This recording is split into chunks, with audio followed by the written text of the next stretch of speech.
কাঁচা আম ফুরিয়ে যাওয়ার আগে আচারটা না তৈরি করে রাখলে আফসোস থেকে যাবে। আচার তৈরি করার জন্য এখানে আমি 2 কেজি কাঁচা আম এরকম চিকন চিকন করে কেটে নিয়েছি। এখন দিয়ে দিচ্ছি 2 কাপ চিনি, দিয়ে দিচ্ছি 2 কেজি আমের জন্য 2 কাপ সিরকা। এখন আমি এগুলো নেড়েচেড়ে একটু মিশিয়ে ঢাকনা দিয়ে ঢেকে রাখবো 1 ঘন্টার জন্য। 1 ঘন্টা পর আমি চুলায় একটি প্যান বসিয়ে এই আমের মিশ্রণটা দিয়ে দিচ্ছি। এখন আমি নেড়ে চেড়ে মিশিয়ে দিচ্ছি। এখানে আমি কয়েকটা আদা কুচি দিয়ে দিয়েছি, বিচি ছাড়া কয়েকটা শুকনো মরিচ এরকম কুচি করে দিয়েছি। এখানে আমি 1/4 কাপ খেজুরের গুড় দিয়ে দিয়েছি। খেজুরের গুড়টা দিলে কালারটা খুব সুন্দর আসে। চুলার আঁচটা মিডিয়ামে রেখে আমি 20 থেকে 25 মিনিট আমটা এভাবে জাল করে নেব।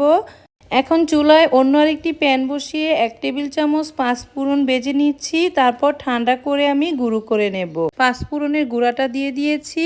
চুলার আঁচটা মিডিয়ামে রেখে আমি আচারটা রান্না করে নিচ্ছি। কিছুক্ষণ পর পর এভাবে নেড়েচেড়ে দিচ্ছি যাতে পুড়া না লেগে যায়। আমার আচারটা প্রায় হয়ে এসেছে। এখন আমি চুলাটা অফ করে দিচ্ছি। তেল ছাড়া এই আচারটা আপনারা ফ্রিজ ছাড়া 6 মাস আর ফ্রিজে 1 বছর পর্যন্ত রেখে খেতে পারবেন।